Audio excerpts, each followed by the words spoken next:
మనం ఇంతకుముందు నా ఒక 4 క్లాసెస్ అయిపోయినాయి. మరి ఇది 5th క్లాస్ కూడా అయిపోయింది. ఇప్పుడు ఇది 6th క్లాస్. ఆల్రెడీ మనం చెప్పుకున్నాం ఆడపిల్ల మెచ్యూరిటీ ఎలా వస్తుంది అంటే ఫస్ట్ రజస్వల ఎలా వస్తుంది, ఆ పాప యొక్క రీప్రొడక్టివ్ ఆర్గాన్స్ పెరుగుతాయి అన్నాను. అంటే ఒక బిడ్డకు జన్మనివ్వాలి కాబట్టి గర్భధారణ జరగాలి కాబట్టి ఆ రీప్రొడక్టివ్ ఆర్గాన్స్ పెరుగుతాయి అన్నాం. అసలు ముందుగా మనకు రీప్రొడక్టివ్ ఆర్గాన్స్ ఏంటో చూపిస్తాను. ఇక్కడ చూడండి, ఇది మన యొక్క గర్భసంచి ఎక్కడ ఉంటుంది? మన బొడ్డు క్రింద భాగాన మన పిడికిలి ఎంతైతే ఉంటుందో అంత సైజులో ఉండి, అంటే బేరి పండు అంటాం, ఆ సైజులో ఉండి 50 నుంచి 60 గ్రాముల బరువుతో మన గర్భసంచి ఉంటుందండి. తర్వాత అది దాని యొక్క ముఖద్వారం అంటే సర్విక్స్ ఎక్కడ యోనిలోకి వజైనాలోకి చొచ్చుకొని ఉంటుంది ముఖద్వారం. అలా చొచ్చుకొని ఉన్నటువంటి ఇక్కడ ఒక చిన్న రంధ్రం ఉంటుంది. ఎందుకు? ఇది మ్యూకస్ తో కప్పివేయబడి ఉంటుంది. ఈ రంధ్రం దేనికి పనికి వస్తుంది? ఆడపిల్ల మెచ్యూర్ అయినప్పుడు ఆ నెలగా మెన్సెస్ వస్తున్నప్పుడు ఎవరికైనా లేడీస్ లో ఆ బ్లీడింగ్ అనేది బయటకు రావటానికి, అదేవిధంగా ఆడవాళ్ళలో వైట్ డిశ్చార్జ్ అవుతూ ఉంటుంది ఎప్పుడు కూడా. ఆ వైట్ డిశ్చార్జ్ బయటకు రావడానికి, అదేవిధంగా భార్య భర్తలు కలిసినప్పుడు వాళ్ళ యొక్క వీర్యం అనేది లోపలికి వెళ్ళటానికి ఈ చిన్న రంధ్రం మనకి ఉపయోగకరంగా ఉంటుంది. ఇది గర్భసంచి. తర్వాత గర్భసంచికి ఇరువైపులా 2 అండాశయాలు. నేను చెప్పాను బాదంకాయ సైజులో 2 వైపులా 2 అండాశయాలు ఉంటాయని చెప్పాను. మరి ఆ 2 అండాశయాలు ఒక్కొక్కటి బాదంకాయ సైజులో ఉంటుంది. ఈ అండాశయాలు ఏం జరుగుతుంది? ఆడపిల్ల పుట్టుకతోనే లక్షల కొలది గుడ్లతో పుడుతుందండి. అండాలు అంటే ఎగ్స్. ఇది అండాశయం, ఓవరి.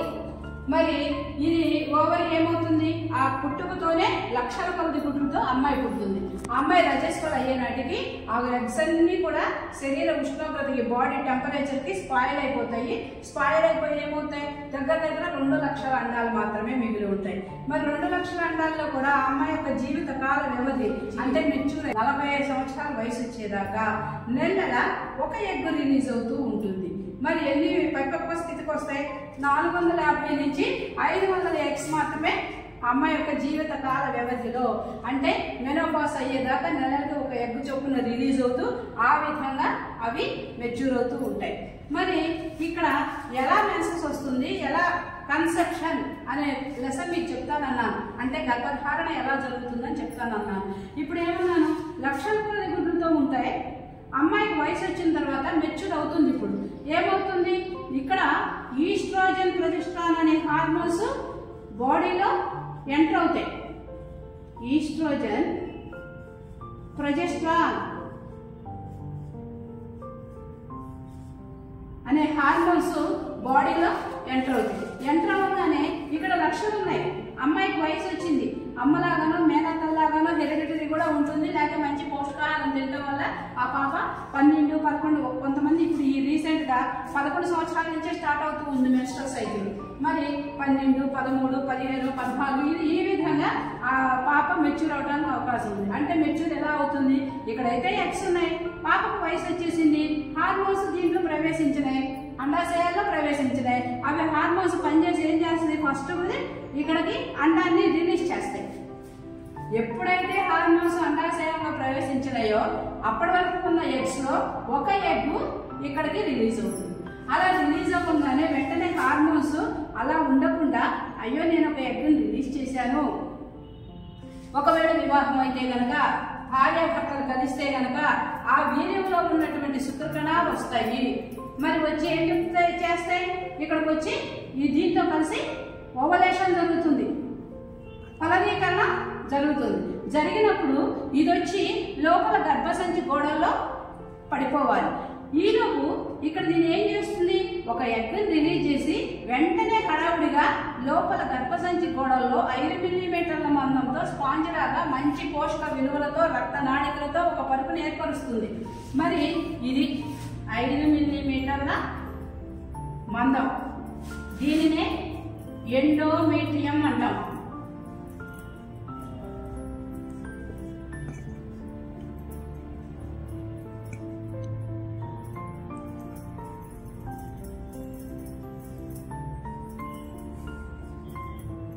ఎండోమెట్రియం అని దీన్ని అంటాం. ఏంటి, ఎగ్ని ఇక్కడికి రిలీజ్ చేయగానే వెంటనే హడావుడిగా ఈస్ట్రోజన్ ప్రొజెస్టరాన్ అనే హార్మోన్స్ ఇక్కడ లోపల గర్భసంచి గోడల్లో 5 మిల్లీమీటర్ల మందంతో స్పాంజ్ లాగా మంచి పోషక విలువలతో రక్తనాళికలతో ఒక పరుపును ఏర్పరుస్తుంది. ఒకవేళ వివాహం అయిందనుకోండి, ఆ వీర్యంలో ఉన్నటువంటి రిలీజ్ అయినటువంటి అన్నంతో కలిసి ఓవలేషన్ జరుగుతుంది. జరిగిన తర్వాత ఇక్కడ చూడండి, ఫాలోపియన్ ట్యూబ్ అంటే అండవాహిక. వాహిక అంటే వాహనం. ఇక్కడ అంటే ఇక్కడ ఫలదీకరణం చెందినటువంటి దీన్ని తీసుకొచ్చి ఈ గర్భసంచి గోడల్లో పడేస్తుందండి. వాహనం అంటే మోసుకొని వచ్చేది. ఎక్కడ ఓవలేషన్ జరిగింది? అండవాహికలో ఓవలేషన్ జరిగింది. ఇటు నుంచి శుక్రకణం వచ్చింది, ఇటు నుంచి ఎగ్ వచ్చింది, రెండు కూడా ఓవలేషన్ జరిగింది. జరిగి దాన్ని తీసుకొచ్చి ఎక్కడ పడేసింది? ఇక్కడ ఏర్పరిచినటువంటి 5 మిల్లీమీటర్ల మందంతో స్పాంజ్ లాగా మంచి పోషక విలువలతో రక్తనాళికలతో ఏర్పడిన పరుపు మీద ఏర్పరిచింది. ఇది గర్భధారణ అంటే ఏంటి? దీని ఉద్దేశం, ఇక్కడ ఈ పిండం 9 నెలల వారం రోజుల వరకు ఇలా ఇలా ఇలా ఇలా ఇలా పెరుగుకుంటూ వచ్చేసి డెలివరీ అయిపోతుంది. అదే డెలివరీ. అర్థమైంది కదా? అప్పుడు దాకా మరి ఈ పిండానికి, లోపల ఉన్నటువంటి పిండానికి ఆహారం, మంచి పౌష్టికాహారం కావాలి కదా. ఆహారం కావాలి, ఆక్సిజన్ కావాలి. ఆ బేబీ లోపల జీవించి ఉండాలి అంటే అప్పుడు ఏం జరుగుతుంది? ఈ పరుపు నుంచి ఈ పిండం ఆహారాన్ని, ఆక్సిజన్ని గ్రహిస్తూ 9 నెలల వారం రోజుల వరకు అది బయటకు వస్తుంది. అదే డెలివరీ. అర్థమైంది కదా? ఎప్పుడైతే పాపకి వయసు వచ్చిందో, హార్మోన్స్ బాడీలో ఎంటర్ అయిందో, ఆ హార్మోన్స్ ఎక్కడికి ఎంటర్ అవుతాయి? ఓవరీస్ లోకి ఎంట్రీ ఇస్తాయి. మరి ఇవ్వగానే ఇక్కడ ఉన్నటువంటి ఎగ్ని ఒకటి రిలీజ్ చేస్తాయి. ఒకవేళ వివాహం అయితే కనుక వాళ్ళిద్దరు కలిసిన తర్వాత వీర్యంలో ఉన్నటువంటి శుక్రకణాలు లోపలికి వెళ్ళి ఇక్కడ రిలీజ్ అయినటువంటి అండంతో కలిసిన తర్వాత ఈ అండవాహిక ఏం చేస్తుంది? ఎప్పుడైతే ఓవలేషన్ జరిగిందో దాన్ని తీసుకొచ్చి గర్భసంచి గోడల్లో పడేస్తుంది. ఇక్కడ గోడ దేని మీద ఉంది? నేను ఆల్రెడీ చెప్పాను. ఇక్కడ ఎగ్ పెట్టడం, ఇక్కడ లోపల నెల పరుపు ఏర్పడటం. ఆ పరుపు బేబీ ఉంటే ఆహారాన్ని, ఆక్సిజన్ని అందిస్తుంది. బేబీ లేకపోతే నెల ఏమవుతుంది? ఊడి బయటకు వచ్చేస్తుంది. అదే మెన్సెస్, అదే బహిష్టు. నెల స్త్రీలకు వచ్చే బహిష్టు. ఈ పిండం ఉంటే అది 9 నెలల వారం రోజుల దాకా పెరిగి ఒక డెలివరీగా వస్తుంది. అది కనుక లేకపోతే, వివాహం కాకపోతే అప్పుడేమవుతుంది? నెల ఒక ఎగ్ రిలీజ్ అవటం, ఇది ఇలా బయటకు వచ్చేసేయటం. వీపింగ్ యూట్రస్ అంటారు. ఏడుస్తున్న గర్భసంచి. ఎందుకు ఏడుస్తుంది? అయ్యో అన్నం రిలీజ్ అయింది, ఇటు నుంచి శుక్రకణం వెళ్తుంది, అక్కడ ఓవలేషన్ జరుగుతుంది, అది ఇక్కడికి వచ్చి నా మీద వాలుతుంది. అప్పటి నుంచి నేను ఇక్కడ సృష్టి జరుగుతోంది, నేను దీనికి ఆహారాన్ని, ఆక్సిజన్ అందియాలి అని సంతోషంగా ఉన్నటువంటి గర్భసంచి ఎప్పుడైతే గర్భధారణ లేదో, ఎప్పుడైతే వివాహం కాలేదో అప్పుడు అదేం చేస్తుంది? నెల ఊడొస్తుంది. ప్రతి నెల అది ఊడిపోయిన తర్వాత మళ్ళీ నెక్స్ట్ మంత్ ఒక అండం విడుదలవుతుంది. దానికి మళ్ళీ పరుపు ఏర్పడుతుంది. అది ఆ విధంగా బయటికి ఊడొస్తుంది. ఇది బహిష్టు. మరి ఇక్కడ రెండు వైపులా ఉన్నాయి కదా మేడం అంటారు. ఇక్కడ ఒక చక్కగా క్రమశిక్షణ అండి. ఒక నెలలో ఒక వైపు నుంచి రిలీజ్ అయితే మరొక నెలలో మరొక వైపు నుంచి రిలీజ్ అవుతుంది. ఈ ఫిబ్రవరిలో ఇటు రైట్ సైడ్ నుంచి రిలీజ్ అయ్యి లెఫ్ట్ సైడ్ నుంచి రిలీజ్ అవుతుంది. అలా రిలీజ్ అవ్వగానే ఈ పరుపు ఏర్పడటం, గర్భధారణ ఉంటే దానికి ఆహారాన్ని, ఆక్సిజన్ అందిస్తుంది ఎండోమెట్రియం. అది లేకపోయేసరికి అది ఊడి బయటకు వస్తుంది. అదే మెన్సెస్. ఒకవేళ చాలా మందిలో ట్విన్స్ పుడుతూ ఉంటారు. ఆ ట్విన్స్ ఎందుకు పుడుతున్నారు? నేనేమని చెప్పాను? ఒక నెలలో ఒకవైపు, మరొక నెలలో మరొక వైపు అని చెప్పాను. కానీ ఒక్కొక్క నెలలో రెండు వైపులా అండం రిలీజ్ అవుతుంది. అప్పుడు ఈ శుక్రకణానికి తెలుసా, ఈ నెలలో ఇటు పోయాం కాబట్టి ఈ నెలలో ఇటు వెళదాం అనుకుంటాయా? ఒక్కసారి భార్య భర్తలు కలిసినప్పుడు ఆ వీర్యంలో మిలియన్ల కొద్ది శుక్రకణాలు ఉంటాయండి. అవి ఇటు వెళ్తాయి, ఇలా కలుస్తాయి, ఇటు వెళ్తాయి, ఇలా కలుస్తాయి. అప్పుడు రెండు వచ్చి రెండు పిండాలుగా పడి ఇద్దరు ట్విన్స్ గా పుట్టడానికి ఇది ఒక అవకాశం ఉంది. మరి అలా కాదు, మేము ఎందుకు క్రమం తగ్గుతాము, మమ్మల్ని ఎందుకు అపార్థం చేసుకుంటారు మీరు, మేము ఒకవైపే రిలీజ్ అవుతాం అన్నాయి అనుకోండి, ఓకే, దానికి మనం యాక్సెప్ట్ చేద్దాం. ఇక్కడ ఒకవైపే రిలీజ్ అయింది, శుక్రకణం వచ్చింది, ఓవలేషన్ జరిగింది. ఈలోపు ఓవలేషన్ జరిగింది ఏమవ్వాలి, ఇక్కడ వచ్చి వాలాలి. కానీ ఈలోపే ఇక్కడ ఎప్పుడైతే ఓవలేషన్ జరిగిందో ఇక్కడే ఫాలోపియన్ ట్యూబ్ లోని సెల్ డివిజన్ జరుగుతుంది. ఇలా సెల్ డివిజన్ 2 పార్ట్లుగా వస్తే 2 పార్ట్లుగా వచ్చి పడతాయి. ఇద్దరు పుట్టారు. మన పేపర్లోనూ, రేడియోలోనూ, టీవీలోనూ చూస్తూ ఉంటాం. 3 పుట్టారు, 4 పుట్టారు. ఎంతమంది పుట్టినా ఇక్కడ ఓవలేషన్ జరిగినాక ఫలదీకరణం చెందిన తర్వాత ఈ సెల్ డివిజన్ జరిగితే ఎన్ని పార్ట్లు ఉంటే అంతమంది పిల్లలు పుట్టడానికి ఆస్కారం ఉంది. ఇదండి ట్విన్స్. ఇక్కడ మరి అబ్బాయి అమ్మాయి ఎలా అంటే ఇక్కడ XX క్రోమోజోములు ఆడవాళ్ళే, XY క్రోమోజోములు మగవాళ్ళే. Xని X తో కలిస్తే ఆడపిల్ల పుడుతుంది, Yని X తో కలిస్తే మగ పిల్లవాడు పుడతాడు.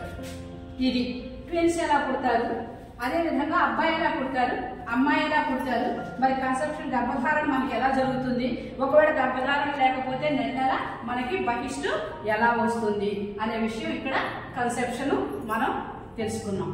ఇకపోతే మీకు ఒక క్లాస్లో ఆడవాళ్ళకి మరి ముఖ్యంగా రీప్రొడక్టివ్ ఆర్గాన్స్ అన్నింటినీ కోల్పోతున్నాం మనం అని చెప్పాం.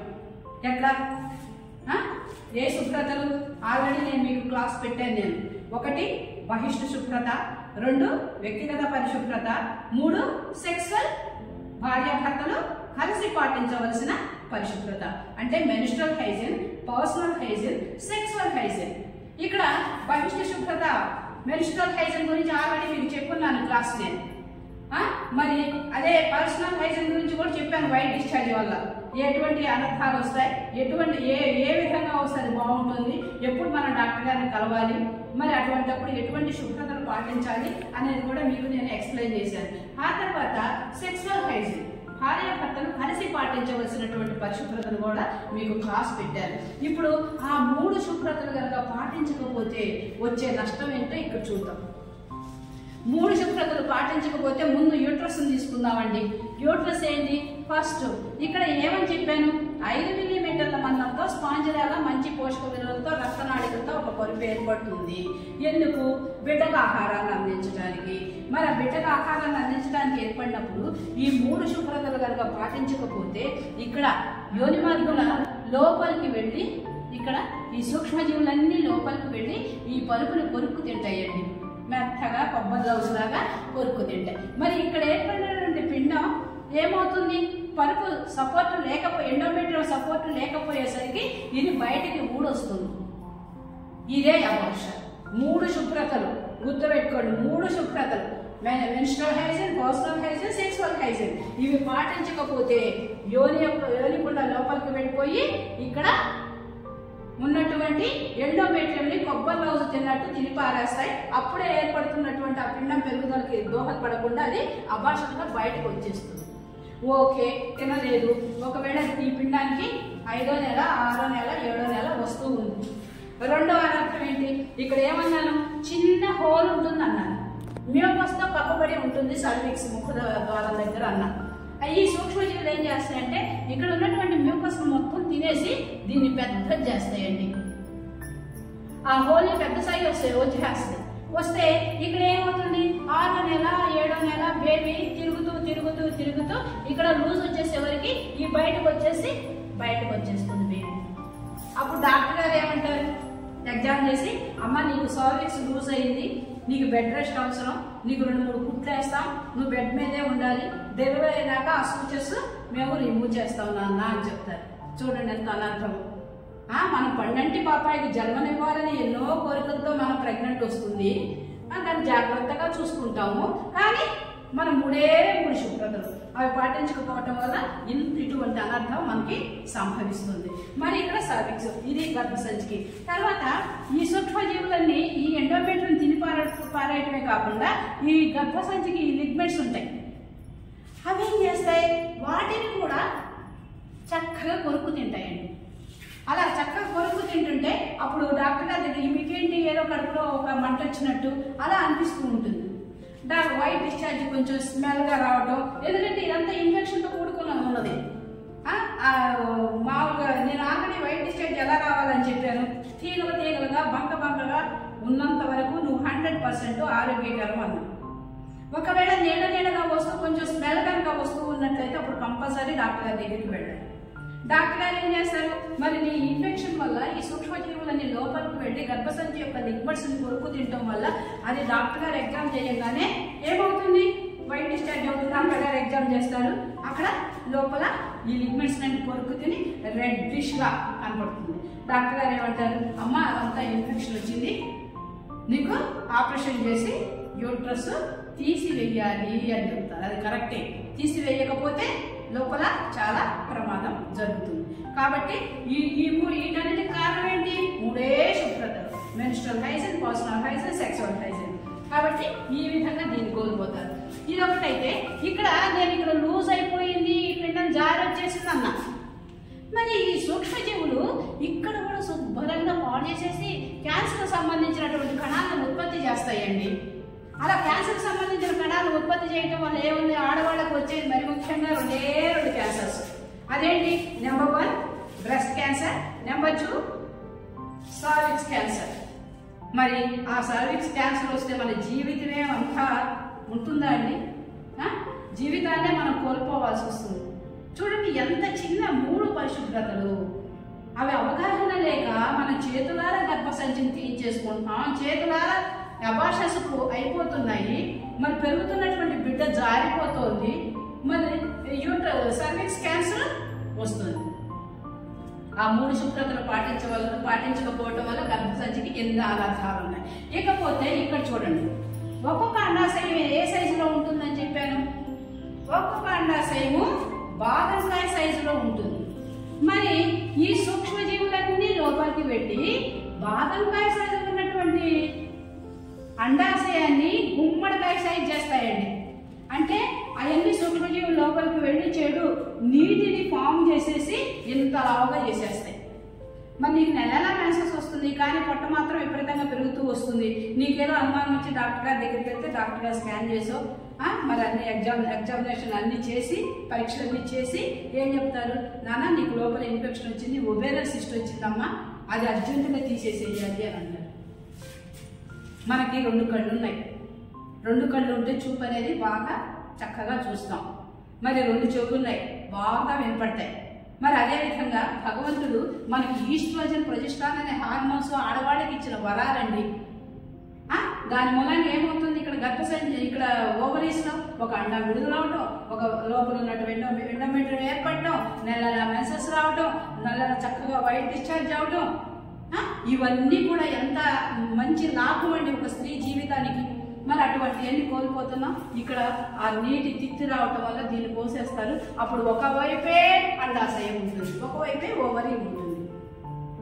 మరి ఇటువైపు వచ్చినటువంటి సూక్ష్మజీవులు ఇటువైపు రావాలి, ఇటువైపు కూడా వస్తాయి. అప్పుడు ఏమవుతుంది, ఇది కూడా వేస్తే నువ్వు అసలుకి లేడీనే కాదు, నువ్వు ఒక స్త్రీనే, ఒక ఆడపిల్లవే కాదు.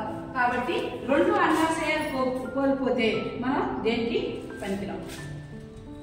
ఈ విధంగా ఈ సూక్ష్మజీవులు ఈ 3 శుభ్రతలు పాటించకపోవటం వల్ల వీటి వల్ల ఈ విధమైన అనర్థం సంభవిస్తుంది. ఇకపోతే ఇక్కడ చూడండి, ఫాలోపియన్ ట్యూబ్ అండవాహిక. ఎందుకు ఇది, ఇక్కడి నుంచి అండం వెళ్ళాలి, ఇక్కడి నుంచి శుక్రకణం వెళ్ళాలి, ఓవలేషన్ జరగాలి, ఇక్కడికి రావాలి. ఈ వరకు ఇవి చేస్తాయి. మరి ఇక్కడ ఏం జరుగుతుంది, మీరు పాటించవలసినటువంటి 3 పరిశుభ్రతలు పాటించకపోవటం వల్ల ఇది సన్నగా పురికొసలాగా ఉంటుందండి. ఇక్కడ అండాశయాన్ని గర్భసంచిని కలుపుతూ ఇక్కడ సన్నగా పురికొసలాగా ఉంటుంది. ఈ పురికొస ఏమవుతుంది, ఈ సూక్ష్మజీవుల వల్ల, లోపలికి వెళ్ళిన సూక్ష్మజీవుల వల్ల ఇదంతా బ్లాక్ అయిపోతుంది. మీకు పిల్లలు పుట్టరు, డాక్టర్ గారి దగ్గరికి వెళ్తారు, 10 సంవత్సరాలు ఉన్న పిల్లలు పుట్టరు. డాక్టర్ గారి దగ్గరికి వెళ్తే వాళ్ళు ఏం చెప్తారు, అమ్మ నీ ట్యూబ్స్ బ్లాక్ అయిపోయి ఉన్నాయి, నీకు పిల్లలు పుట్టడం కష్టం అమ్మా అంటారు. పోనీ ఒకవైపు బ్లాక్ అయిపోయింది, ఇంకొక వైపు బాగానే ఉందనుకోండి, పిల్లలు పుడతారు. ఒకవైపు పాడైపోయి మరొక వైపు కనుక బ్లాక్ కాకపోయినట్టయితే చక్కగా పిల్లలు పుడతారండి. ఇక్కడ అలా కాకుండా ఇటు వచ్చిన ఇన్ఫెక్షన్ ఇటు రాదా, రెండు వైపులా బ్లాక్ అయిపోతే కనుక శాశ్వతంగా నువ్వు సంతానానికి దూరం అవుతావు. ఒకవేళ ఇక్కడ నేను ఎగ్గు ఎంత పరిమాణంలో ఉంటుంది మన గుడ్డు 0.03 మిల్లీగ్రామ్స్. మనం అందరం అనుకుంటాం కోడి ఉంటుంది, కోడి గుడ్డు ఇంతుంది, మనం ఎంత ఉన్నాం, మన గుడ్డు ఎంత ఉండాలో అని ఊహ, మన ఊహ. కానీ ఇక్కడ ఏంటి బాదంకాయ సైజులో ఉన్నటువంటి అండాశయంలో లక్షల గుడ్లు ఉంటాయండి. అంటే మన గుడ్డు యొక్క పరిమాణం ఎంత 0.03 మిల్లీగ్రామ్స్. ఇది కూడా నెలకొక గుడ్డే మనం పెడతాం, నెలకొక ఎగ్గే రిలీజ్ అవుతుంది మనకి. ఆ ఎగ్ ఏంటి 24 అవర్స్ మాత్రమే ఉంటుంది రిలీజ్ అయినాక. మనలో 24 అవర్స్, ఒక్క రోజు మాత్రమే, 24 గంటలు మాత్రమే ఇది రిలీజ్ అయినాక ఉంటుంది. తర్వాత అది స్పాయిల్ అయిపోతుంది, శరీర ఉష్ణోగ్రత స్పాయిల్ అయిపోయి దీంతో పాటు బయటకు వచ్చేస్తుంది. మరి అదే విధంగా ఇక్కడ మగవాడి శుక్రకణం ఎంత దాని పరిమాణం అంటే అది మైక్రోస్కోప్ పెట్టి చూస్తే కానీ తెలియదు, అంత సూక్ష్మాతి సూక్ష్మమైంది. ఇక్కడ 0.03 మిల్లీగ్రామ్స్ అంటే గుండు సూది మనం పెట్టే ఎగ్, మనం పెట్టే గుడ్డు. మరి ఇక్కడ మగవాడి శుక్రకణం మైక్రోస్కోప్ కింద వాళ్ళు వదిలిన వీర్యంలో ఎన్ని వేరున్నాయా, లక్షలు ఉన్నాయా, పిల్లలు ఉన్నాయా, ఒకవేళ ఉండి కూడా ఎంత స్ట్రెంగ్ గా ఉన్నాయి, అవి ఎంత పటిష్టంగా ఉన్నాయి, ఒక గర్భధారణకు ఉపయోగపడతాయా, ఉపయోగపడవా? ఎవరికైనా పిల్లలు పుట్టకపోతే ఒక లేడీస్కి ఎగ్జామ్ చేసి పంపించండి. ఇప్పుడు మగవాళ్ళకు కూడా కంపల్సరీ చెయ్యాలి. ఇద్దరికి చేస్తేనే ఏదైనా డయాగ్నోసిస్ నిర్ధారణ చేయగలరు డాక్టర్ గారు వాళ్ళు. మరి ఇక్కడ దాంట్లో కౌంటింగ్ చూస్తారా, వీర్యంలో ఉన్న కౌంటింగ్ వేలున్నాయా, వందలున్నాయా, లక్షలున్నాయా, మిలియన్లు ఉన్నాయా, ఒకవేళ ఉంటే అది ఎంత పటిష్టంగా ఉన్నాయి, సంతానోత్పత్తికి సరిపోతాయా అనేవాళ్ళు. ఒకవేళ అలా లేకపోతే ఏం చేస్తారు డాక్టర్ గారు వాళ్ళు, ఈ నెలలో సంవత్సరం మరి ఆ విధంగా వాళ్ళకి మగవాళ్ళకు కూడా మెడిసిన్స్ పెడతారు. మరి ఆ విధంగా మైక్రోస్కోప్ కింద పెట్టి చూస్తే కానీ మనకు కనిపించదండి ఎన్ని శుక్రకణాలు ఉన్నాయి అనేది. మరి మగవాడి యొక్క శుక్రకణం లోపలికి వెళ్ళినాక ఎన్ని రోజులు ఎన్ని గంటలు ఉంటుంది? 72 అవర్స్ అండి. 72 అవర్స్ శుక్రకణము లోపలికి వెళ్ళిన తర్వాత 72 అవర్స్ ఉంటుంది. మన యొక్క 24 అవర్స్. ఒకవేళ ముందుగానే భార్య అక్కడ కలిసి ఉన్నారనుకోండి, ఒక రోజు ముందే, ఆ రోజు ఈ అమ్మాయికి ఎగ్ రిలీజ్ కాల, ఈ రోజు అయ్యింది. లోపల 72 అవర్స్ శుక్రకణం ఉంది కాబట్టి ఎగ్ ఏమవుతుంది, ఈ శుక్రకణం ఏమవుతుంది, ఎగ్తో ఓవలేషన్ జరిగి అక్కడ మనకు పిండం తయారవడానికి ఆస్కారం ఉన్నది. ఈ విధంగా జరుగుతుంది. సో ఇది బ్లాక్ అయిపోయింది, నీకు పిల్లలు పుట్టడం అని చెబుతారు. ఇప్పుడు ఇక్కడ ఏంటి, ఎంతో సూక్ష్మాతి సూక్ష్మమైన గుండు సూది మొల, ఎంత ఇది కూడిపోయినా కూడా అది ఎలాగో వచ్చేసిందండి ఇక్కడికి. చాలా సూక్ష్మాతి సూక్ష్మమైంది కాబట్టి వచ్చింది. మరి మగవారి శుక్రకణం కూడా మైక్రోస్కోప్ కింద చూస్తే కానీ కనపడదు, అంత సూక్ష్మాతి సూక్ష్మమైంది అన్న. సరిపోని అది కూడా ఇలా వచ్చేసింది, తన ఫ్రెండ్ని ఎత్తుక్కుంది. ఇక్కడ రిలీజ్ అయిన ఎగ్ దగ్గరికి వచ్చేసి 2 ఓవలేషన్ జరిగింది. ఓవలేషన్ జరిగినాక ఏమవుతుంది, దీని పరిమాణం పెద్దదవుతుంది. అటు శుక్రకణం ఇటు అండము 2 కలిసిన తర్వాత ఓవలేషన్ జరిగిన తర్వాత దీని పరిమాణం పెద్దదయ్యి ఇక అప్పుడు ఇదంతా బ్లాక్ కాబట్టి ఇటు రాలేకపోతుందండి. ఈ పరుపు మీద పడటానికి ప్రయత్నం చేసిన రాలేక ఇక్కడే ఎలాబరేట్ అవుతుంది. ఏమనుకుంటుంది అది, ఎరక్కపోయి వచ్చాను, ఇరుక్కుపోయాను అన్నట్టుంది. అది పాపం ఇటు రాలేకపోతుంది. ఇటు వచ్చి లోపల ఎండోమెట్రియం మీద పడి 9 నెలలు, వారం రోజులకు ఒక శిశువుగా రావాలి. కానీ ఇక్కడ ట్యూబ్లో ఇన్ఫెక్షన్ ఉండటం వల్ల ఎలాగోలా వెళ్ళి 2 ఫ్రెండ్స్ ఐక్యమైపోయినాయి. ఓవలేషన్ జరిగింది, అది పరిమాణం పెద్దదైంది, కానీ ఇటు రాలేకపోతుంది. అప్పుడు ఏం జరుగుతుంది, ఇక్కడే ఎలాబరేట్ అవుతుంది. ఈ అమ్మాయి కడుపులో నొప్పి వస్తుంది. డాక్టర్ గారు అప్పుడు ఎగ్జామ్ చేసి ఏం చెప్తారు, అమ్మా నీకు ట్యూబ్ బ్లాక్ అయిపోయింది ఉండటం వల్ల ఇక్కడే ప్రెగ్నెంట్ వచ్చింది, ఓవలేషన్ జరిగింది, మరి అది రాలేకపోతుంది, అది ట్యూబ్ ప్రెగ్నెన్సీ అంటారు. దానినే ఎక్టోపిక్ ప్రెగ్నెన్సీ అని కూడా అంటారు. ఆ దాని ప్రెగ్నెన్సీలో స్పష్టంగా ముత్యాల గర్భిణి, తెలుగులో మీరు ఆ పేరైతే మీ అందరికీ నోటెడ్ అవుతుంది, ముత్యాల గర్భిణి. అలా ఇటు రాలేకపోతుంది. ఒకవేళ నువ్వు అలాగే వచ్చే కనుక ట్యూబ్ రప్చర్ అయిపోతుంది, దాన్ని అర్జెంటుగా ఆపరేషన్ చేసి తీసివేయాలమ్మా అంటారు. చూసారా? 3 శుభ్రత: బహిష్టు శుభ్రత, వ్యక్తిగత పరిశుభ్రత, భార్యాభర్తలు కలిసి పాటించవలసినటువంటి పరిశుభ్రత. ఈ 3 పరిశుభ్రతలు పాటించకపోవటం వల్ల ఇన్ని రకాల అనర్థాలు ఉన్నాయి. మరి ఇవన్నీ మనం కోల్పోదామా? బహిష్టు శుభ్రత మనం పాటిద్దామా? ఇవన్నీ మనం కోల్పోదామా? వ్యక్తిగత పరిశుభ్రత పాటిద్దామా? మరి ఇవన్నీ మనం కోల్పోదామా? భార్యాభర్తలు కలిసి పాటించవలసిన పరిశుభ్రత మనం పాటిద్దాం. అవి ఎలా పాటించాలి, ఏం చేయాలి, ఎటువంటి శుభ్రతను పాటించాలి అన్నీ కూడా నేను మీకు క్లాస్ పెట్టాను. అవి వినండి. అవి విన్న తర్వాత ఇవి చూడండి. మన లోపల గర్భసంచి యొక్క ఆ నిర్మాణం ఎలా ఉంటుంది, ఆ ఓవరీస్ ఎలా ఉంటుంది, ఫాలోపియన్ ట్యూబ్స్ ఎలా ఉంటాయి, మనకి గర్భధారణ ఎలా జరుగుతుంది, అబార్షన్స్ ఎలా అవుతున్నాయి, 6 నెలల 7 నెలల బేబీ ఎలా జారిపోతుంది, మనకి యూట్రస్ క్యాన్సర్, సర్విక్స్ క్యాన్సర్ ఎలా వస్తుంది, మరి లోపల ఉన్నటువంటి గర్భసంచి మనం ఏ విధంగా తొలగించుకుంటున్నాం, అండాశయాన్ని ఏ విధంగా క్లీన్ చేసుకుంటున్నాం, అండవాహికని ఏ విధంగా ఇక్కడ ట్యూబ్ ప్రెగ్నెన్సీ అంటే ఎక్టోపిక్ ప్రెగ్నెన్సీ వస్తుంది, మరి అది రావడానికి మెయిన్ కారణం ఏంటి, ఈ ఇన్ఫెక్షన్స్ ఏంటి, ఇది అవసరమా, ఏమైనా కింటాలు పెద్ద బరువు ఉందా ఆ శుభ్రతలో? కాబట్టి దయచేసి మీ అందరికీ నేను నమస్కరించి చెప్తున్నానమ్మా, ప్రతి ఒక్కరికి చెప్పండి. 10 మంది మహిళలు కలిస్తే ఈ ఆలోచనతోనే ఉండండి. ఏంటి, పరుగులు తీయొద్దు, మీరు ఎక్కడికో టెన్షన్ పడాల్సిన పని లేదు. ఇంట్లో సరైన నిద్ర లేకుండా ఉంటారు. ఏదైనా మీకు ఒక చిన్న సమస్య వస్తే ఈ సమస్య మేము వాళ్ళతో చెప్పుకోవాలా వద్దా, వీడితో చెప్తే మమ్మల్ని ఏమైనా ఎగతాళి చేస్తారేమో. వన్ ఆఫ్ ది డాక్టర్ నేను చెప్తున్నాను, ఒక డాక్టర్ 10 మందికి ఆ విజ్ఞానాన్ని పంచుతారు.